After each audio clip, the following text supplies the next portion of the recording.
하나님께서 여러분들이 아침부터 이렇게 오후 시간까지 열심히 일하시고 또 말씀 앞으로 달려오시는 그 모습을 하나님께서 너무나 기뻐하시고 그 자체가 하나님의 찬송이고 하나님의 기쁨입니다. 이와 같은 삶 자체가 성령 충만입니다. 성령 충만은요, 우리가 많이 오해하고 있는데 성령 충만은 바로 이와 같은 삶 가운데서 하나님을 높이는 것입니다. 우리가 지금 역대기를 공부하고 있는데요, 이 역대기와 우리가 지금 공부하고 있는 이 신자 안에 내지 않은 죄가요, 깊은 연관이 있습니다. 저한테는 이제 그게 뭐예요? 아니 그 옛날 뭐 족보 나오고 뭐 복잡한 뭐 사람들 이름 나오고 그런 사건들이 나오는데 이거하고 이 신자 안에 내지 않은 죄 이거하고 무슨 관계 있는가? 와, 엄청난 깊은 관계가 있습니다. 혹시 누가 한번 대충이라도 무슨 그런 감이 잡히시는 분 있으면 어떤 것을 그런 면에서 연관이 된다고 말씀할 수 있을까요?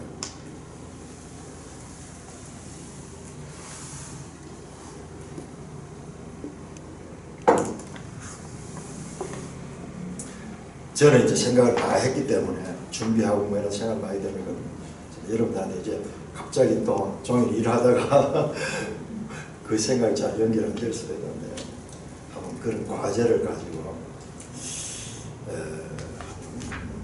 그렇게 보십시다.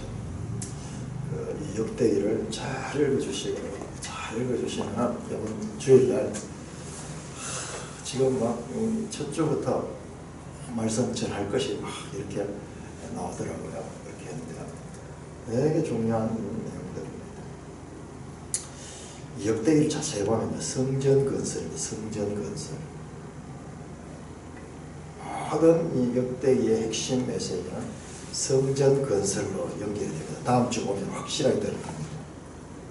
22장부터 시작해가지고 쭉 해서 이제 성전 건축하는 내용이 나오고 마지막까지 그 내용입니다. 성막에서 오늘 우리 아침에 만났는데 지금까지는 성막 시대였는데 이제 이 성막 시대가 끝이 나고 그 모리아산에다가 그 오르난의 타작마당을 구입해가지고 거기에다 틀을 산 거예요. 그 터가 앞으로 성전을 지을 터가 됩니다. 그래서 다윗은 살아서 성전을 짓기 위한 모든 준비는 다윗이 다 합니다. 다윗이 준비를 하고 그리고 역대상에 들어가는 솔로몬이 성전을 건설합니다. 자, 이와 같은 성막에서 건물 성전으로, 이 건물 성전은 파괴되었다가 다시 스룹바벨 때 제2성전 포로 후에 돌아와서 성전을 재건합니다. 그러나 그 성전도 무너지고요, 예수님 오실 때쯤 되니까는 그때는 헤롯이 다시 성전을 크게 짓는 헤롯 성전을 짓고 있었습니다. 그런데 그 헤롯 성전은 AD 70년에 완전히 파괴되었습니다. 예수님께서는 사람의 손으로 짓지 않는 성전을 말씀하셨어요. 이 성전을 헐라 그리한 사흘 만에 내가 세우리라. 그 말씀 많이 하셨어요. 그러니까는 마태복음 마지막에 보면은 예수님 십자가에 달려서 돌아가시는 죄목이 뭐냐? 성전을 헐고 사흘 만에 세운다 하는 소문을 퍼뜨리는 미치광이다. 그런 식으로 죄목을 받게 됩니다. 성전을 못 오겠다. 자기가 이 성전을 헐고 성전을 사흘 만에 세운다고 했다. 니 한번 해봐라. 니가 성전 한번 세워봐라. 그러면서 핵심 이 죄목이 성전 모독죄. 예수님은요, 자신을 성전을 요한복음 2장에 보면 이 성전을 나 사흘 만에 내가 세우리라. 그 제자들 그게 무슨 말인지 몰랐는데 예수님께서 부활하신 후에야 이것이 자신을 가리켜 말함인 줄 비로소 깨달았다. 그렇게 나옵니다. 우리 요한복음 2장 한번 찾아봅시다. 요한복음 2장.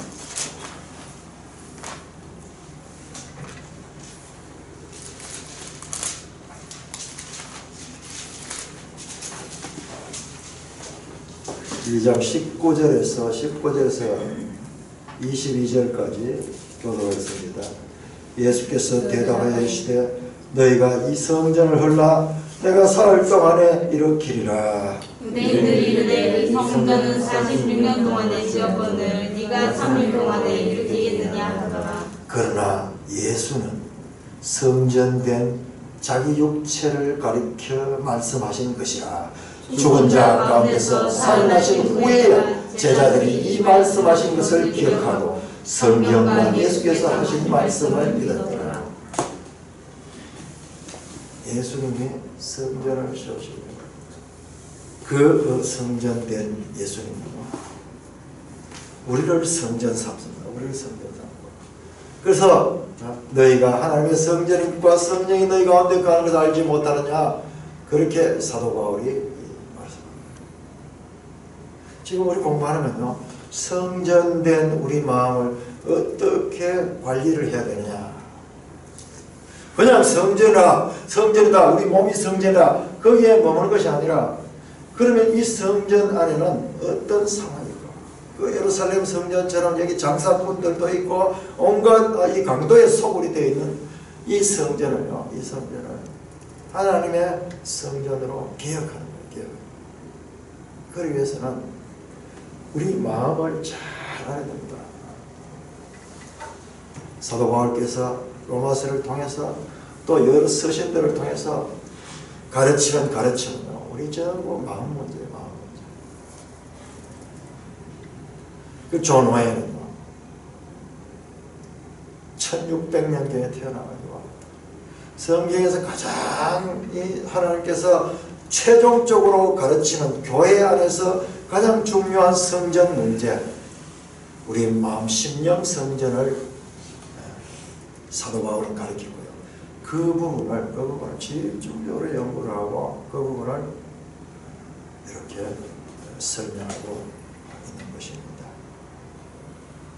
우리가 이 내용을 다 깨닫지는 못하더라도 읽으면서 쭉 하면은 우리 마음을 우리가 들여다볼 수 있게 돼요.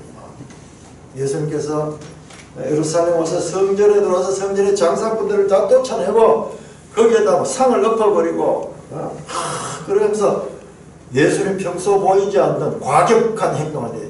목건을 가지고 채찍을 만들어가지고 장사꾼들 막 후리치고 막 그 이 짐승들을 쫓아내고 상을 뒤집고 돈 바꾸는 사람들 그 돈을 뒤집고 그런 폭력적인 행위를 하는 게 나오는데요. 이게 바로 성전 정화 작업이에요. 성전 정화 작업. 그림으로 보이죠. 그림으로. 우리도 우리 마음 속에 이 마음 속에 자리 잡고 있는 이 하나님 전 속에 자리 잡고 있는 모든 더러운 것들을 추방시켜내야 됩니다. 자, 203쪽입니다. 203쪽. 제목 같이 시작. 12장 죄의 행위와 활동, 속임의 3단계, 의지의 죄를 잉태. 10장에서는 지성에 대해서, 그 다음에 11장에서는 정서에 대해서, 그리고 12장에서는 이제 속임의 세 번째 단계 의지에 대해서. 13장은 220쪽이 나오는데요. 220쪽인데 13장은 죄의 행위 활동, 속임의 네 번째 단계, 실제로 죄를 낳는 것을 이야기해요. 실제로. 지금 이분이요, 머리가 너무 좋아가지고 우리가 따라갈 수가 없어. 근데 나름대로 쫙 정리가 되어 있어요. 그래서 단계적으로 이렇게 설명합니다. 제가 이분은 왜 가지고 이렇게 이 머리가 비상한가, 이렇게 한번 다시 한번 존 오웬에 대해서 우리 책 날개편에 보면은 존 오웬에 대한 설명이 나옵니다. 존 오웬은 영국 청교도 신학자 설교자로 가장 뛰어난 인물입니다. 청교도의 황태자 또는 영국의 칼빈이라고 불립니다. 아우구스티누스, 루터, 칼빈, 조나단 에드워드 등과 어깨를 나르는 교회 최고의 영적 권위자입니다. 존 오웬은 12살에 옥스퍼드 퀸즈 대학에 입학해서 1630년 학사, 1635년 석사를 마쳤습니다. 후에 옥스퍼드 부총장까지 여겼어. 특히 오웬은 10대 학창 시절에 매일 18내지 20시간씩 공부에 매진하면서 히브리어, 헬라, 라틴어 같은 고전의 통달과 고전문학과 역사와 철학, 랍비 문학의 해박한 인문학적 지식을 쌓았습니다. 그러니까 공부를 이렇게 이건 탁월한 사람이 탁월한 사람. 저는 요즘 한 5시간 정도 공부를 하면 와 완전히 뭐 탈진할 것 같은데 어떻게 이렇게 그러니까 이게 타고난 사람입니다.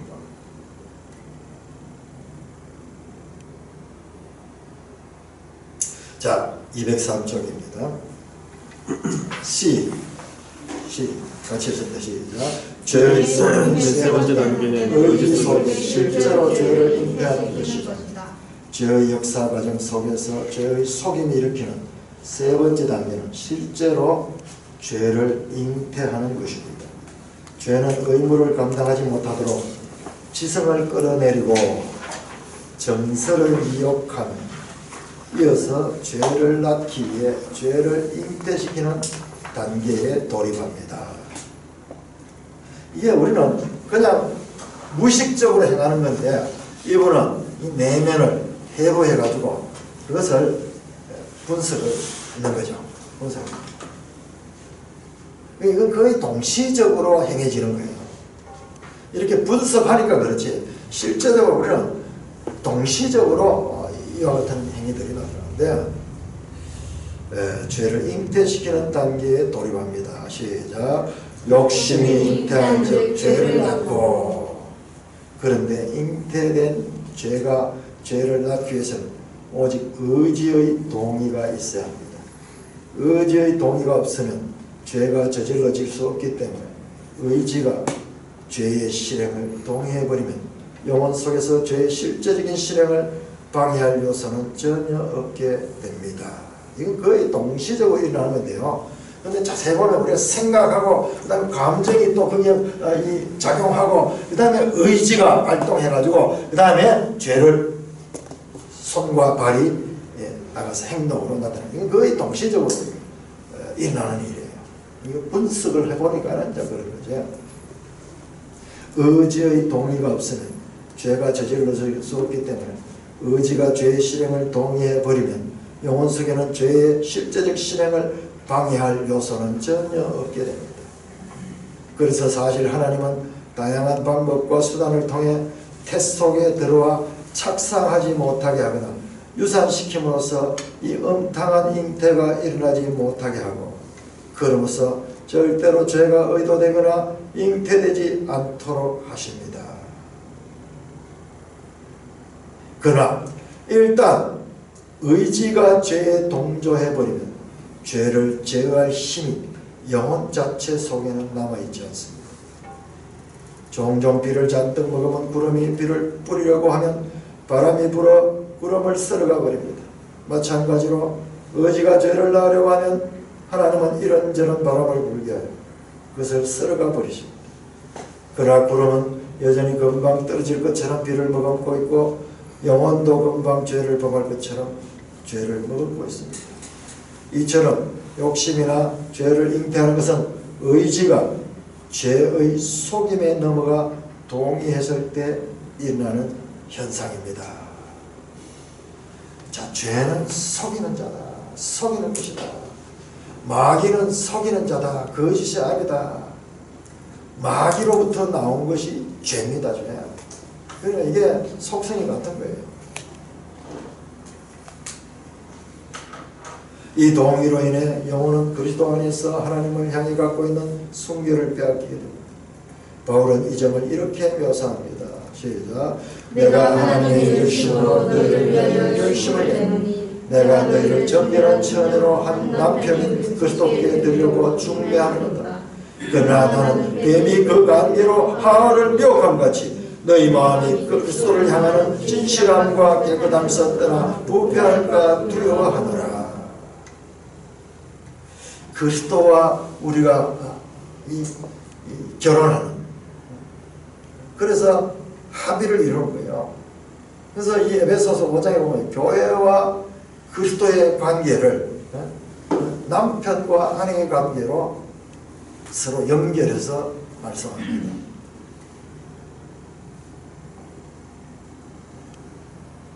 그런데 뱀은 하와를 미혹한 거지. 너희 마음이 그리스도를 향하는 진실함과 깨끗함이 있었다나 부패할까 두려워하노라. 뱀, 사탄, 거짓, 죄 전부 이게 연결되는, 이거는요 끊임없이 미혹하는 거예요. 남편 대신 그리스도만 보지 못하게 하고 우리 마음을 거기에서 떠나도록, 그 남편을 향하지 못하고 우리의 마음을 다른 것에 돌리도록 하는 것이, 그것이 바로 뱀이 하는 짓이다.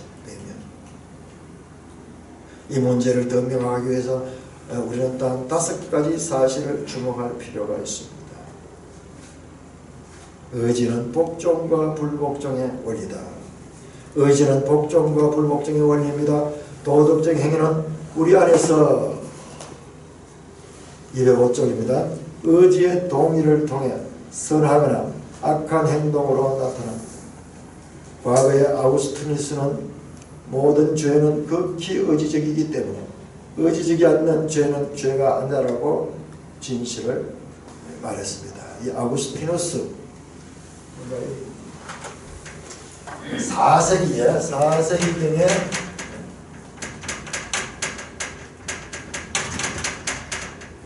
우리 소위 어거스틴이라고 하는 어거스틴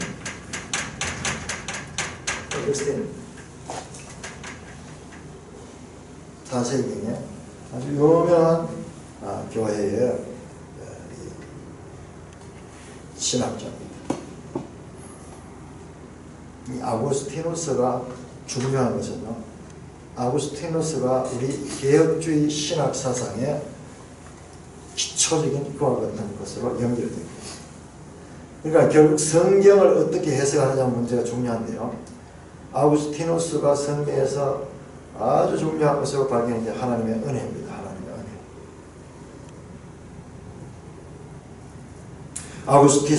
아구스티누스는 모든 죄는 극히 의지이기 때문에 의지가 않는 죄는 죄가 아니라고 진실을 말했습니다. 이것은 실제 죄에 그대로 적용되는 진리입니다. 실제 죄의 형식은 의지의 행위에서 비롯됩니다. 저는 여기서 실제로 죄를 저지른 사람들에 대해 말한 것입니다. 다른 면에서 보면 본질상 죄의 형식적 근거는 하나님의 율법을 어기는 것입니다. 우리는 죄가 뭔지 정의하지 못해요. 죄가 뭔지 몰라요. 그 성경에서 가르치는 거예요. 성경은요, 죄는 하나님의 법을 어기는 거예요. 그러고 보니 세상에 죄가 그렇잖아요. 세상에 뭡니까? 우리를 왜 이 죄인이라고 그러고 감옥에 가뒀습니까? 세상에 있는 법을 어겼을 때 그렇죠. 법을 어겼을 때. 자, 로마서 3장.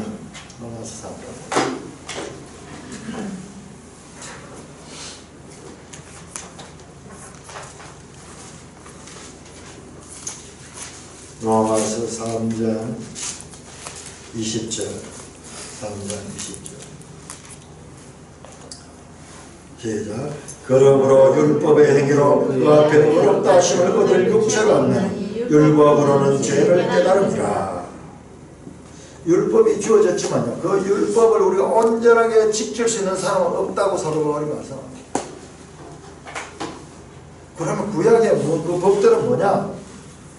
사실은요, 이 구약 성경을 통해서 이스라엘 백성이 실패하는 건요, 당연한 거예요. 왜? 이스라엘 백성들은 율법을 온전히 지킬 수 없는 죄인들입니다. 구약 성경의 역사는 그걸 보여줍니다. 이스라엘 민족은 하나님의 선택받은 백성에도 불구하고 결과적으로 구약 성경의 이야기는 실패로 끝나잖아요. 망하잖아요. 포도에서 돌아왔지만 나라를 제대로 찾지도 못하고 식민지 안에 계속 이번에는 이 페르시아의 식민지, 그 다음에 그리스, 로마의 그런데 바리새인들은 자기들이 율법을 완전히 지킬 수 있다고 착각하는 거예요. 착각하는 거예요. 그래서 외식하는 거예요. 외식하는 거예요. 속에는 죄가 많아가지고 법을 지키지 못한 분명한데도 불구하고 자기들은 다른 사람 앞에 드러내기를 자기들은 법을 다 지킨다. 온전히 지킨다. 그렇게 하면서 그래서 예수님부터 가장 책망받은 자가 바리새인들입니다. 자, 7장 로마서 7장 8절 7장 8절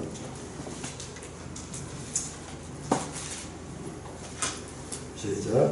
그러나 죄가 뇌를 다스려 계명으로 말미암아 내 속에서 온갖 탐심을 이루었나니 이는 율법이 없으면 죄가 죽은 것임이라. 율법이 없으면 죄가 없어요. 법이 없으면 죄가 없습니다. 아담과 하와는 법이 없는 시대에 살았지만요, 하나님께서 법을 주셨어요. 이 선악과를 먹지 말라는 것이 하나님의 법이었습니다. 이 모든 것을 네가 자유롭게 할 수 있대. 이 선악을 알게 하는 나무의 열매는 먹지 말라는 하나님의 법이 주었었어요. 그것이 죄인 거예요.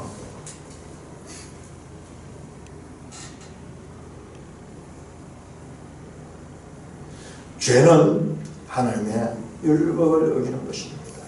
B. 제목 시작. 의지는 이중적으로 죄에게 동원한다. 자, 작은 A, 갈만 A. 제목 시작. 죄에 대한 절대적인 고의적 동의. 고의적 동의. 의도적인 그와 같은 동의를. 의지가 죄에 대해 동의할 때 충분히 절대적으로 완전히 고의로 동조하는 경우가 있습니다. 곧 압도적인 태도로 동의합니다. 완전 죄에 대해서 거부감 없이 적극적으로 죄에 내 의지가 동의한다. 이때 지성의 설득력은 이미 소실된 상태이며 죄를 약화시키는 은혜의 원리는 의지 속에서 전혀 힘을 발휘하지 못합니다. 뒤에 보면 나오는데 은혜의 원리가 있어요. 우리 속에 죄를 거부하는 그와 같은 원리가 있는데 이게 전혀 무기력한 상태예요. 그 다음에 지성, 생각도 이미 모든 것이 이제 마비된 상태예요. 이 동의와 함께 영혼은 준비한 모든 돛을 달고 바람이 부는 대로 바다로 나아가는 배처럼 아무 저항이나 멈춤이 없이 죄 가운데 뛰어듭니다. 영혼은 전투하러 달려가는 말처럼 죄를 향해 돌진합니다. 아무런 우리 속에는 제동장치들이 작동하지 못하고 있습니다. 이런 사람들에 대해 바울은 시작. 감각 없는 자가 되어 자신을 방탕에 방임하여 모든 더러운 것을 욕심으로 행한다고 말합니다. 우리가요, 내 속에 욕심을 따라서 완전히 욕심이 나를 완전히 지배해서 모든 이 통제력이 상실된 상태로 나를 끌고 나가버린 거예요. 자, 이런 상태가 어떤 상태인가를 자세하게 설명하는 예를 듭니다. 아합 왕에 대한 예를 듭니다. 아합은 이런 의지를 가지고 나봇을 살해했습니다. 아합은 고의로 계획적으로 의지에 충분한 동의를 거쳐 나봇을 죽였습니다. 자, 이게 열왕기상 16장 한번 찾아봅시다. 열왕기상 16장. 자, 존 오웬이 성경을 어떻게 보고 있는가? 우리는 이 본문 내용도 중요하죠. 이분이 성경을 어떻게 보고 있는가? 열왕기상 16장.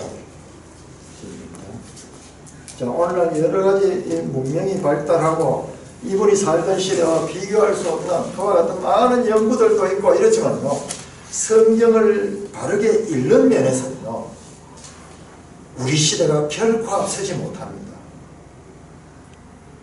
결코 앞서지 못합니다. 우리 봤잖아요. 시편이나 이런 데 되는 인간의 내면 세계는 2000년, 3000년 전의 사람이나 오늘 사람이 똑같아요. 똑같아요. 어떤 면에서 우리가 더 어두울 수 있어요. 왜? 우리 마음을 너무나 많은 곳에 빼앗기기 때문에. 자, 열왕기상 16장 16장부터 해서 22장까지가 아합 왕에 대한 기사입니다. 아합 왕.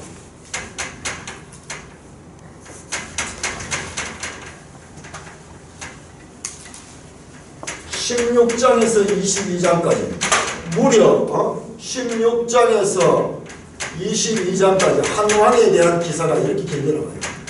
열왕기 소개는 솔로몬부터 시작해가지고 마지막에 나오는 그 여호야긴 왕까지, 그 다음에 북쪽 왕, 남쪽 왕까지 수십 명, 약 40 몇 명의 왕들이 나오는데 그 가운데 아합이라는 인물 한 사람을 위해 가지고 이렇게 긴 장을 할애하고 있습니다. 열왕기는.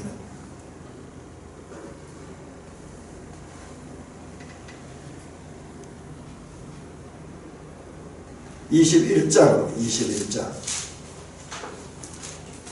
그러니까 이게 뭐냐면 이 아합 왕 시대를 통해 가지고 케이스 스타디,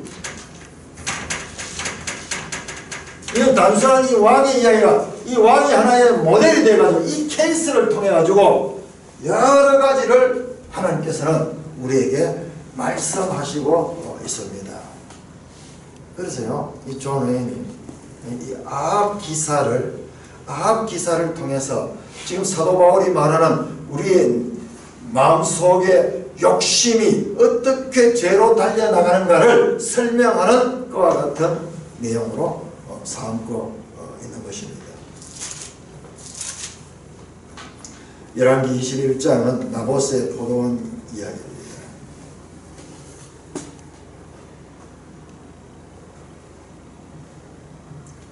우리 한번 교도하겠습니다. 교도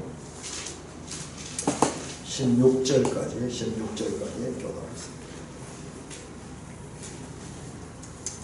21장 1절.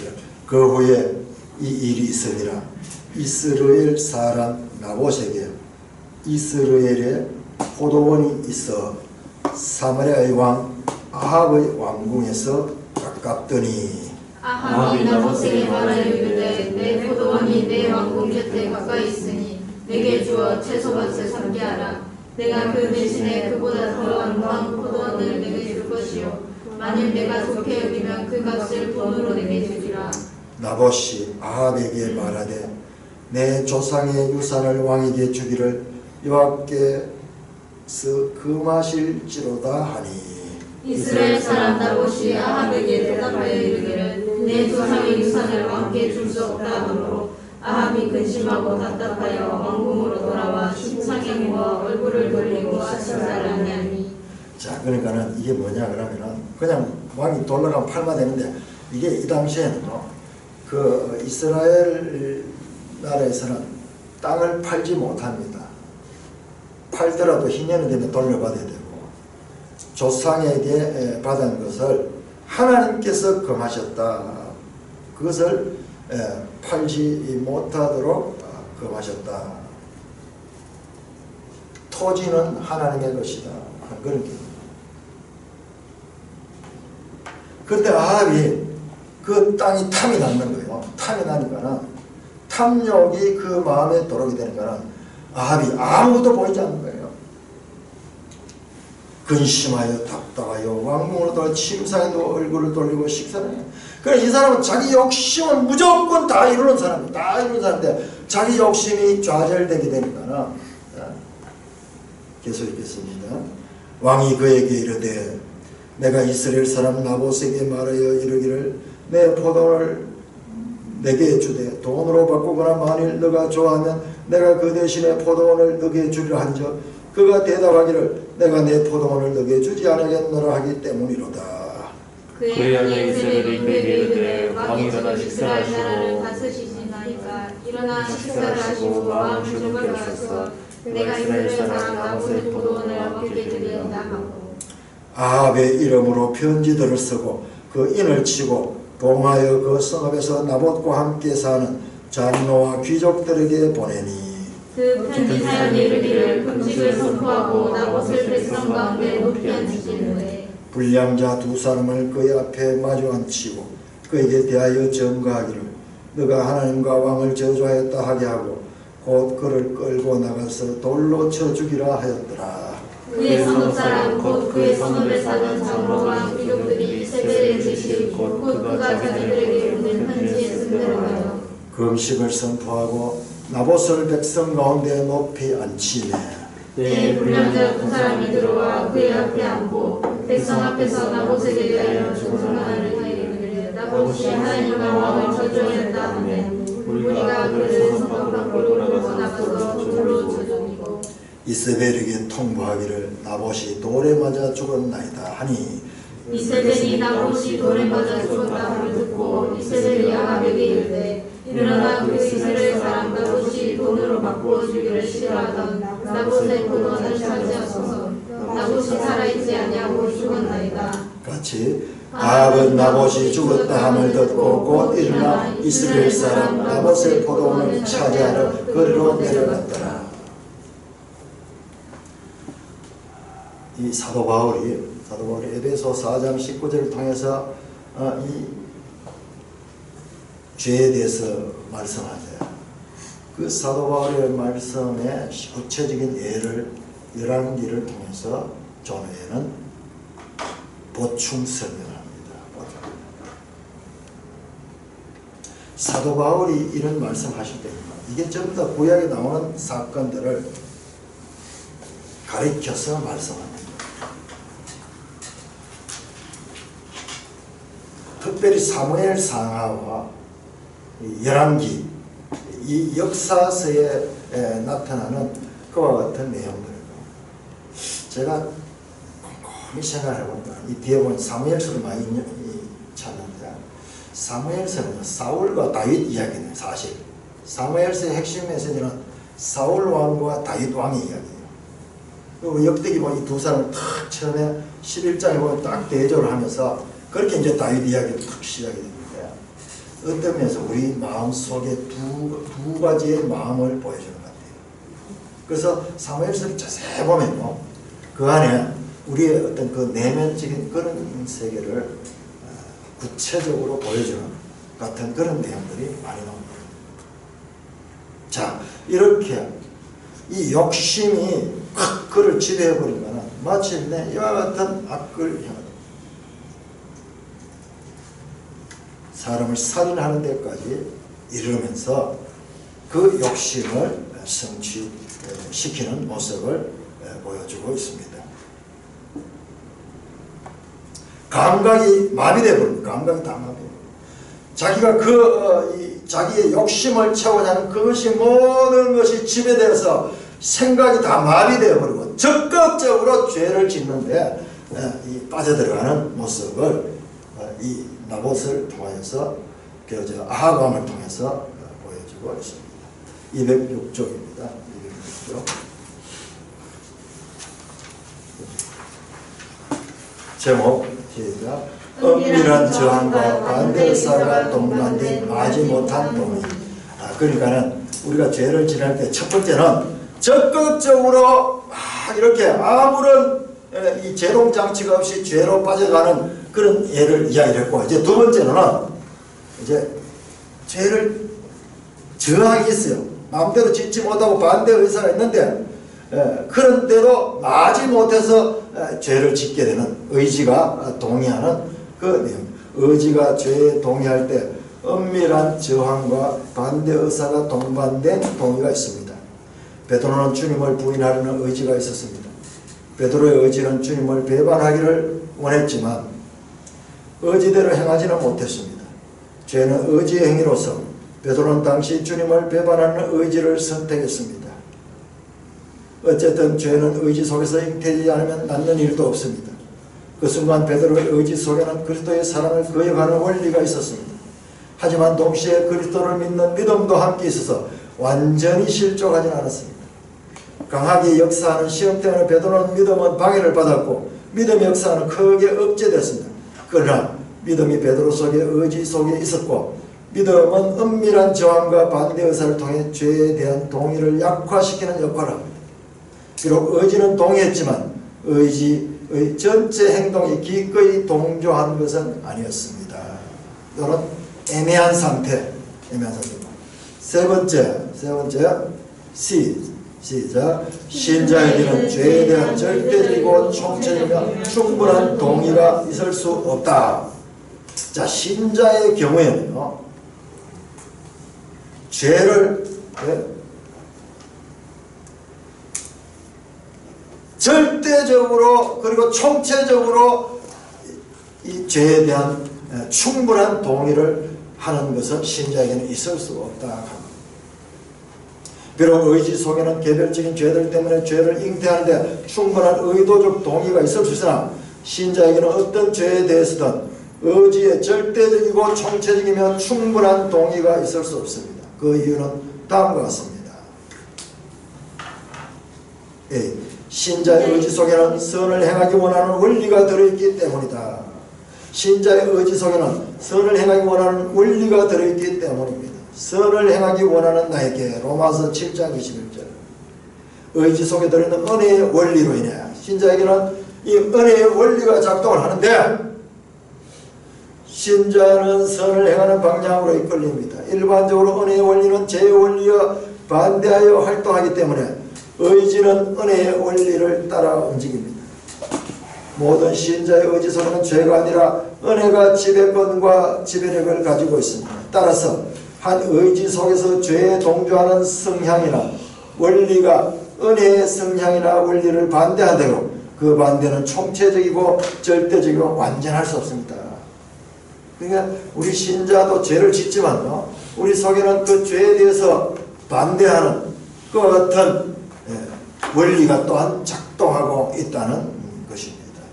B. 시작. 신자의 의지 속에는 죄에 동의하는 행위에 대한 엄밀한 혐오감이 들어있기 때문이다.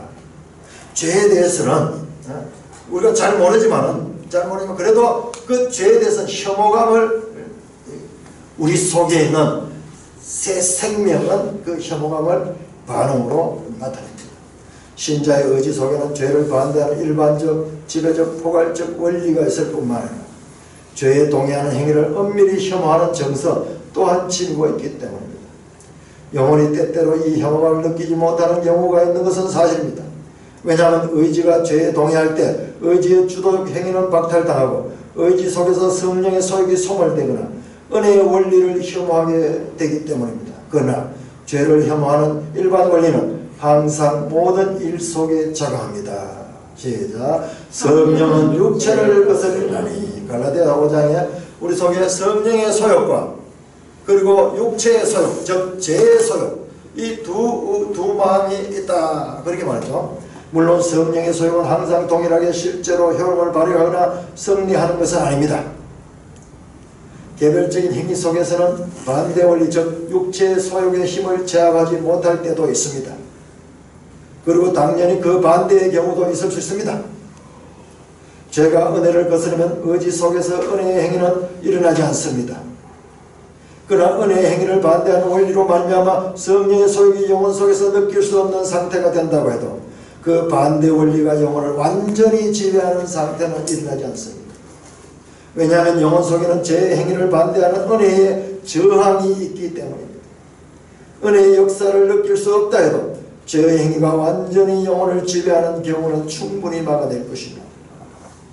그러므로 참으로 중요한 영적 지혜 가운데 하나는 의지 속에서 죄를 반대하는 은혜의 원리의 영적 저항과 죄를 자책하는 양심으로 말미암아 영혼에 주어지는 견책 사이를 올바르게 분별하는 일입니다. 208조입니다. 자, D. 시작. 죄에 대한 의지의 동의가 반복되면 의지 속에는 죄를 쉽게 생각하는 성향이 생깁니다. 우리가 죄에 대해서 의지가 계속 동의하는 이것이 반복되게 되면 죄 자체를 소홀히 생각하는 경향이 생길 수 있다. 우리 예수 믿고요, 우리가 이런 공부를 하면서 점점 죄에 대해서 예민해지잖아요. 근데 우리 교회 다니면서도 이 죄에 대해서 전혀 생각하지 않고 우리는 죄에 대해서 너무 무지했어요. 너무 무지했어요. 성경은 죄에 대해서 너무나 자세히 가르치고 있는데 우리는 죄에 대해서 너무 잘 우려받는 구원, 우리가 뭐 하나님 나라 들어가고 우리에게 무슨 복이 오고 이런 데 치중하면서 실제로 이 성경이 가르치는 그 내용에서는 너무나 우리가 둔했습니다.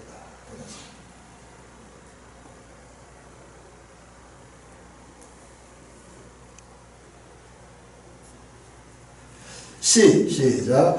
죄에 대한 의지와 동의는 두 가지 방식으로 진행된다. 이입니까? 지금까지 우리가 살펴본 죄에 대한 의지의 동의는 두 가지 방식으로 진행됐습니다. 첫째, 죄로 이끄는 환경, 원인, 수단, 그리고 유인들에 대한 동의가 진행되고, 둘째, 이런저런 개별적인 죄에 대한 동의가 진행됐습니다. 먼저 죄로 이끄는 환경, 원인, 수단, 그리고 유인들에 대한 동기가 진행되는 경우가 있다. 자, 둘째, 자, 209쪽입니다.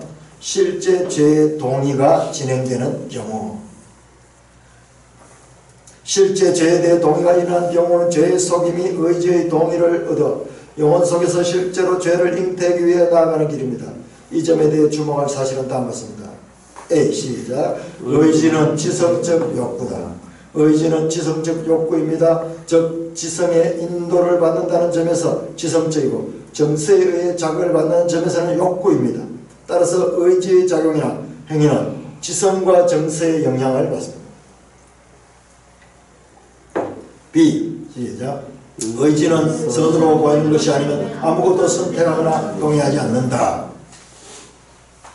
C. 시작. 지성이 끌어내려지고 정서가 헝클어진 결과로서 의지 속에서 죄의 잉태가 일어나는 이유.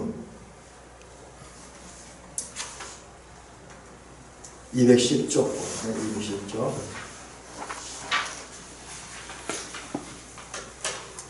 시작. 죄의 유혹에 속임당한 지성이 의지를 압박하는 경우, 그 결과를 통해 우리는 어떠한 특별한 죄의 속임으로 인해 지성에서 나온 부패하고 타락된 생각들이 어떻게 의지를 지배해서 죄에 대해 동의하는지를 확인해 보아야 합니다.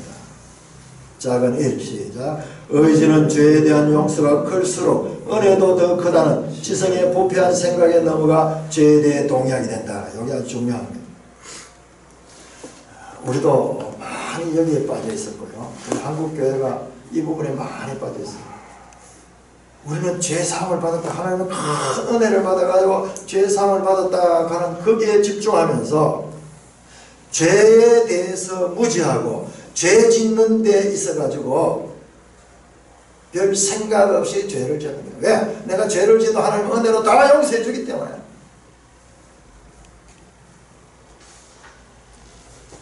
자, 그 부분에 대해서는 자세히 보겠습니다. 첫째, 의지는 죄사함이 클수록 은혜가 그만큼 더 크고 더 큰 자비가 죄인들에게 주어진다는 지성의 부패한 생각에 넘어가기 때문에 죄에 대해 동의하게 됩니다. 우리 생각이요, 성경에 이런 말씀이 있기 때문에 분명히 있습니다. 말이 있기 때문에 우리 지성은요, 듣고 싶은 걸 듣고 싶어 하는 거예요. 우리는 보고 싶은 걸 보고 싶어. 보고 자세히 한번 보세요. 우리가 보는 것이 객관적이지 못해요. 우리가 버스를 타고 쭉 지나가다 보면 전에는 보이지 않던 교회가 많이 보여요. 이야, 교회 되게 많네. 내가 이 교회를 하니까는 이제 그게 보이는 거예요. 그전에는 똑같은 장소에 교회들이 있었지만 그전에는 내가 무관심하게 지나가요. 자세히 보면 우리의 지성은 선택적이고 그리고 자기중심적이에요. 이게 부패한 지성이에요. 부패한 우리의 지성은 온전하지 못해. 죄로 말미암아 부패해서 그런 거예요. 그 성경에서 죄사함을 받고 하나님은 은혜로 말미암아 너희가 구원함을 얻었다 하는 이 말씀은 너무 듣기 쉽고 그건 우리한테 너무 크게 새겨져 있는 거예요. 그게 크면서 우리가 죄를 짓는 데 있어가지고는 앞에서 확인한 것처럼 이것이 먼저 지성을 속이고 나아가 의지로 하여금 악을 제대로 보지 못하도록 하면서 죄에 동의하는 문을 열어놓고 합니다. 육에 속한 사람의 마음은 그들의 자유가 멸망의 종이 되는 데 있다고 판단하기 절대로 이러한 생각을 크게 지배합니다. 자유라니까요. 그러니까 죄를 짓는데도 자유를 가지면 죄를 짓는데도 자, 이 본문을 찾아봐야 돼요. 베드로후서 2장 19절. 베드로후서 2장 19절.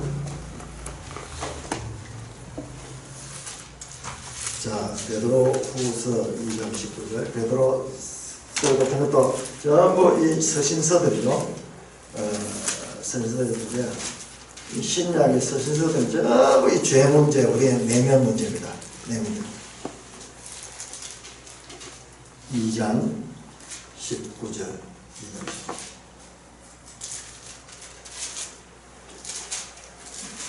베드로후서 2장 19절. 시작.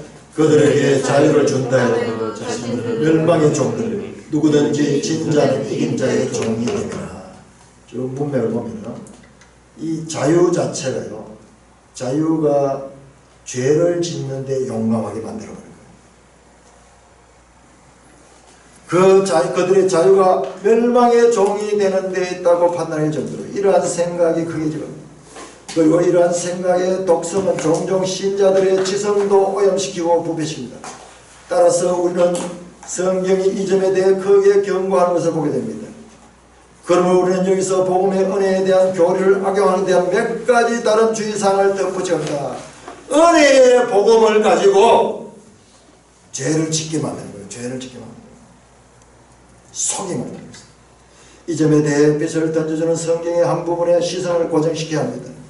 우리에게는 신비한 이중적 은혜가 있습니다. 하나는 하나님과 동행하는 은혜요, 다른 하나는 하나님께 나아가는 은혜입니다. 따라서 죄의 최대한 목적은 이 이중적 은혜의 교리와 신비를 왜곡시키는 것으로서 죄는 이 둘을 서로 어긋나게 함으로써 서로가 방해하는 역할을 하도록 만들고, 이 두 사실에 대해 은혜의 영향을 차단시킴으로써 신자에게 아무런 발전이 없도록 합니다. 이에 대해 빛을 던져주는 요한일서 2장 1절 2절을 보겠습니다. 요한일서는요, 우리가 지난번 요한일서 했잖아요. 요한일서는 성경에 가장 깊습니다. 가장 깊은 게. 그 요한일서 마음이 뭡니까? 저 나와 있잖아요. 서로 사랑하라. 그러면서 이 성도 간의 이 삶의 문제를 다루는 거예요. 이건 우리 현재적인 과제입니다. 현재의 과제예요. 끊임없이 우리가 이 본문들은 우리 가운데 이 현재적으로 실행되어야 될 것들이에요. 시작. 내가 이것을 너에게 쓰면 너희로 죄를 범하지 않게 하려 함이라. 누가 죄를 범하여도 아버지 앞에서 우리에게 대언자가 있으니 곧 의로우신 예수 그리스도시라. 그는 우리 죄를 위한 화목제물을 우리만 위할 뿐 아니요 온 세상의 죄를 위하시니라. 이 본문에는 복음의 전체 목적과 용도가 간략하게 기록되어 있습니다. 요한은 내가 이것을 너에게 쓰면 요한일서를 기록한 목적이 무엇이라고 말합니다. 이것이 무엇입니까? 이것은 1장 2절에 언급되어 있습니다. 시작. 이 생명이 나타나신 바 된지라. 이 영원한 생명을 우리가 보았고 증언하여 너에게 전하노니 이는 아버지와 함께 계시다가 우리에게 나타나신 바 된 이시라. 예수 그리스도 하나님이시. 하나님. 그 하나님이 사람으로 오셨다. 즉 이것은 그리스도의 인격과 나타나심에 대한 사실을 말합니다. 그리고 1장 7절에서 말하는 그리스도의 피로 말미암아 얻게 된 죄사함, 곧 속죄를 의미합니다. 그러나 요한은 수신자들에게 이것을 쓰는 목적과 의도가 무엇입니까? 요한은 수신자들에게 무엇을 가르치고 무엇을 제시하려고 하는 것일까요? 철저히 죄를 삼가도록 하기 위함입니다. 시작. 내가 이것을 너에게 쓰면 너희로 죄를 범하지 않게 하려 함이라고 요한은 말합니다. 이것이 복음교리의 유일하고 적절한 참된 목적입니다. 죄 사함 받은 것만 가지고 있는 것이 아니라 현재적으로 죄 사함 받은 자답게 죄를 범하지 않는 삶, 그것이 그러나 죄를 전혀 범하지 않는 것은 세상에 있는 우리에게는 합당한 상태가 아닙니다. 우리도 죄를 범할 수 있는 거예요. 구원받은 하나님의 백성들도. 그러니까는 시작. 만일 우리가 죄가 없다고 말하면 스스로를 속이고 또 진리가 우리 속에 있지 아니할 것이요 우리 죄 문제에 대해서 흐릿하기 때문에요. 누가 당신 죄 사함 받았다 그러면서 왜 죄를 짓고 죄 때문에 회개하고 그렇게 하느냐? 당신은 구원받지 못했다. 구원파 선생님 구원받아. 그럴 때요, 판판이 다 넘어갔다. 아무도 거기에 대해서 대항하지 못해요. 그 말 듣고 보니 그렇네. 나는 완전한 구원을 받지 못했구나. 저 사람은 완전히 구원받기 때문에 죄사함의 구원의 감격과 기쁨으로서 늘 찬송하면서 살아간대. 우리는 왜 이 죄 문제 때문에 아직도 시달리고 있는가? 그러니까 구원받지 못해서 그렇구나. 그렇게 공격해 들어오면요, 다 넘어가.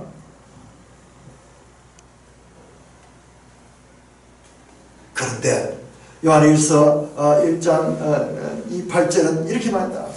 만일 우리가 죄가 없다 하면 스스로 속인 것이요 진리가 우리 속에 있지 않을까. 이와 같은 말씀이 있는데도 불구하고 그렇게 치고 들어오면요, 이 말씀이 살아서 쫙 나와야 되는데 이 말씀이 잘 모르기 때문에 이 상대가 공격하는 것이 확 들어오면서 쓰러지는 거예요. 그래서 구원파로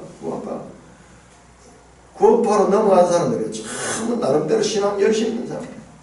그럼 이 경우 어떻게 이해합니까? 죄를 전제할 때 우리가 죄를 범하는 복음 속에 우리의 영혼과 양심을 구원할 대책이 없다는 말입니까? 아닙니다. 요한은 시작. 만일 누가 죄를 범하여도 우리 아버지께 우리에게 대언자가 있으니 곧 의로우신 예수 그리스도시라. 그는 우리 죄를 위한 화목제물이시리라고 말합니다. 그리스도의 화해와 중보 속에는 우리를 위한 충분한 구원책이 들어있습니다. 우리 영혼에 212쪽입니다. 우리 영혼에 직접 적용되는 복음 교리의 순서와 방법은 이렇습니다. 그거는요, 이렇게 분석했어요. 순서와 방법이 있습니다. 곧 복음은 먼저 우리들을 죄에서 구원하고 그 다음에는 죄를 범하지 않도록 우리를 구원합니다. 이야, 중요한 이야기입니다. 우리는 전자만 많이 알고 전자만 강조해요. 전자만. 아까 불렀던 찬송가도 보면은 죄사함 얻었다 하는 그런 찬송만 많이 나오죠. 정말 우리가 현재적으로 생활 가운데서 죄사함과 그리고 지속적으로 죄를 이기는, 나중에 뭐냐, 죄를 죽인다 하는 말인데 일을 해야 되는 거죠. 자, 먼저 죄에서 구원받는 것을 칭의라고 해요. 칭의. 우리가 예수 그리스도를 믿을 때요, 하나님께서 우리의 죄를 사해 주시고 우리를 의롭다 하십니다. 의롭다 하십니다. 순간 믿는 순간. 근데 우리가 구원의 선언을 먼저 우리가 거듭나서 성령의 역사함으로 우리가 믿음을 고백하게 되는데, 그때 이미 죄사함을 받습니다. 죄에서 구원받습니다.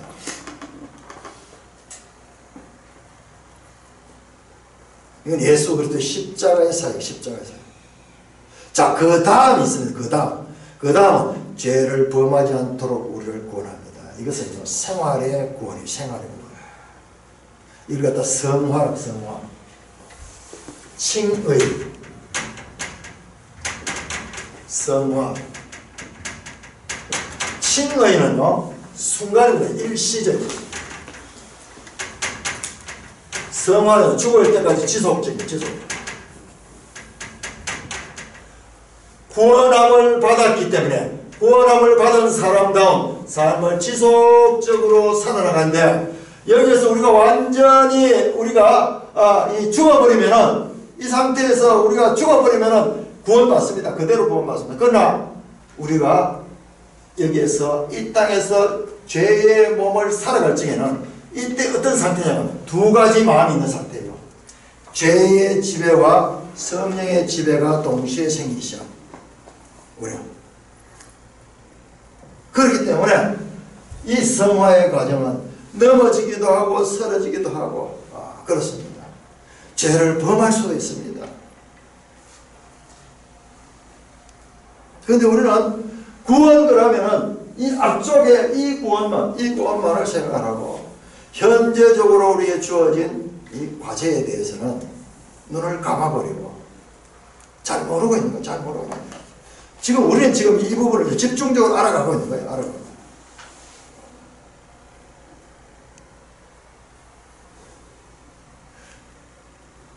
먼저는 우리를 죄에서 구원하고 그 다음에는 죄를 범하지 않도록 우리를 구원합니다. 생활에서 구원해야 된다. 날마다 우리가 구원을 이루어가는 거예요. 구원은요, 이미 얻은 구원과 현재적으로 우리가 얻어가야 될 구원과 그리고 장차 얻게 될 구원의 시제는요, 복잡합니다. 과거, 현재, 미래입니다. 왜? 우리의 구원은요, 이 땅의 일이 아니에요.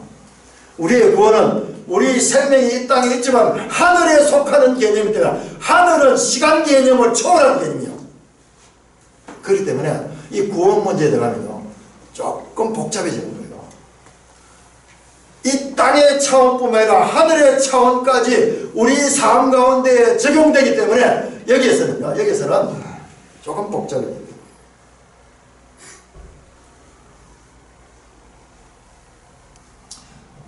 그러나 여기서 죄의 속임이 들어오는데 그렇게 되면 새 포도주를 낡은 부대에 넣는 일이 벌어지고 결국 부대는 터지고 포도주는 쏟아져서 아무 쓸모도 없게 됩니다. 이처럼 죄의 속임은 복음 진리의 적용 순서와 방법을 바꿔버립니다. 죄가요, 순서를 바꿔버리면 어디 되라고 하면은 이게 앞장서고 이게 뒤에 가면은 이 행위 구원돼요. 우리가 행위를 바로 해야지만 구원을 받을 수 있게, 이기 때문에 이건 저주예요, 저주. 이게 율법주의고, 이게 마귀의 법입니다, 마귀의 법. 순서와 방법을 바꿔버립니다. 행위 구원이잖아요. 우리가 죄를 짓지 않아야지 우리가 구원을 얻을 수 있기 때문에, 그러면 누구예요? 구원의 주체가 내가 되는 거예요. 하나님의 은혜가 없어져 버린 거예요. 이게 죄의 속임이에요. 죄의 속임은 복음 진리의 적용 순서와 방법을 바꿔버립니다. 후자의 의미, 죄를 범하지 않게 하는 구원을 먼저 취함으로써 전자의 의미, 죄로부터의 구원을 철저히 배제시키다. 이렇게 되면 이게 모든 게 다 무너져 버린다. 다 무너져. 와, 대단하네. 그러므로 시작. 누가 죄를 범하여도 죄사함이 주어지나니 라는 말은 죄가 사람들 속에 즐겁게 퍼뜨리는 사이비 복음입니다. 무슨 죄를 범해도 우리 죄와 상관없다. 값싼 은혜의 복음. 그래서 기독교인들 가운데서, 잘못된 기독교인들 가운데 이 사기꾼도 많고 거짓말을 여사로 거짓말했어요. 왜? 죄를 짓는데 담대한 거. 오히려 하나님께 나와주고 헌금하고 기도하면 죄사함 받았다. 할렐루야. 성경이 어디 그렇습니까? 어디 그렇습니까? 얼마나 우리의 삶을 강조하고 서시서는 전부 그 문제인데, 그 문제를 다루고 있는데 그건 다 눈 감아버리고 믿음으로 말미암아 구원받은, 내가 예수 그리스도 믿고 구원받았다. 그 미량 가는 영화 있었잖아요. 미량 가는 영화. 그게 이런 내용을 다루고 있어요. 기독교에 대한 그 살인자가요. 살인자가 자기가 그 안에서 구원받았다고요. 구원받았다고. 정말 이 피해를 당한 그 어머니가 힘들게 해서 교회 다니다가 거기서 죄를 용서해 주라고 하는 그런 이 말씀을 듣고 그 가서 용서하러 간대요. 그 사람은 이미 자기 스스로 다 해결되어 버렸어요. 용서 다 받아버렸어요. 오히려 그 찾아오는 엄마를 위로하면서 자기가 가면은 그래도 잘못했다고 용서해달라고 이래라도 할 줄 아는데 너무나 뻔뻔한 얼굴을 가지고 오히려 그 부인을 위로하는 거예요. 자기는 다 해결됐다는 거예요. 그래서 그 부인이 나와서요, 돌을 들고 교회당에 던지고 가는 그런 장면이 나와요. 전부 자기 스타일로 사이비 복음을 가지고 삽니다. 우리가 믿기 위해 하나님께 나올 때는 죄로부터 해방이라는 전자가 강조되었습니다. 그러나 복음이 주로 후자, 죄에 대한 용서를 제시할 때는 우리를 위로하기 위해서입니다. 이 당시에 다 가르쳐요. 우리가 하나님과 동행하는 삶을 살 때에는 제시해야 할 사실은 후자 곧 죄에 대한 용서가 있다는 것이고, 복음이 전자 곧 죄로부터 해방을 제시하면서 우리에게 구원을 베푸시는 하나님의 은혜를 언급하기 위한 의도입니다. 그런데 죄의 속임에 넘어가 깨어있지 못하고 죄의 참된 목적에서 벗어난 미혹된 지성은 다양한 도움을 얻기 위해서 의지를 압박합니다. 그중 두 가지 예로 들면은 다음과 같습니다. 자, 이 부분은 우리가 다음 주에 조금 더 살펴보도록 하겠습니다. 야, 이 당시에 이걸 이렇게 가르쳐.